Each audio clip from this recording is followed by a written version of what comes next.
ہر طرف رونقوں کا بازار گرم ہو گیا، ہر طرف چہرے پر مسکراہٹوں کے بادل امڈ آئے، اور عرب کے بائبان علاقوں میں ایک ایسی دلکش بہار آئی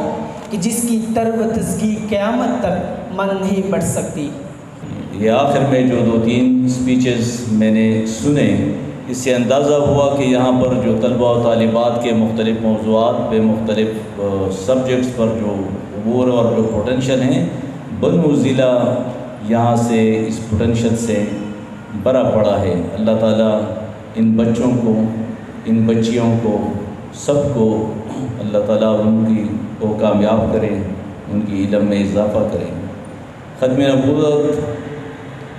کہ اس علم مباحثے کے پروگرام کی مناسبت سے میں بس مختصر صرف یہی کہوں گا، مقررین نے اپنی تقاریر میں تفصیل سے بتایا ہوگا کہ اللہ تعالیٰ نے جب یہ کائنات، یہ عالمین پیدا کیے، اور اس کی میں جب حضرت سب سے پہلے جو انسان کی پیدائش ہوئی حضرت آدم علیہ السلام، اس کے بعد کم و بیش 1,24,000 پیغامبر اور نبی مبعوث فرمائے،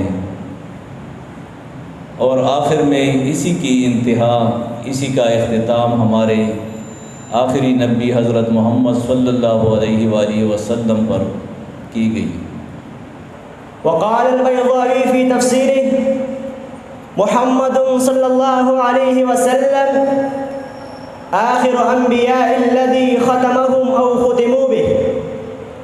فالمسلم يجب أن يكون معتقدا اعتقادا جازما بأن رسول الله صلى الله عليه وسلم هو خاتم الأنبياء، وإن عدم الإيمان بختم النبوة بمحمد صلى الله عليه وسلم فهذا جزم بأن صاحب هذا الاعتقاد كافر وليس بمسلم على الإطلاق۔ کس شان سے اللہ نے اتارے محمد، کس شان سے اللہ نے اتارے محمد، ہر دور میں ہر شخص کو پیارے محمد۔ جناب صدر، معزز اساتذہ کرام اور میرے عزیز ساتھیوں، السلام علیکم۔ معزز سامعین، دنیا میں ہر طرف اندھیرا ہی اندھیرا تھا، چاند تالے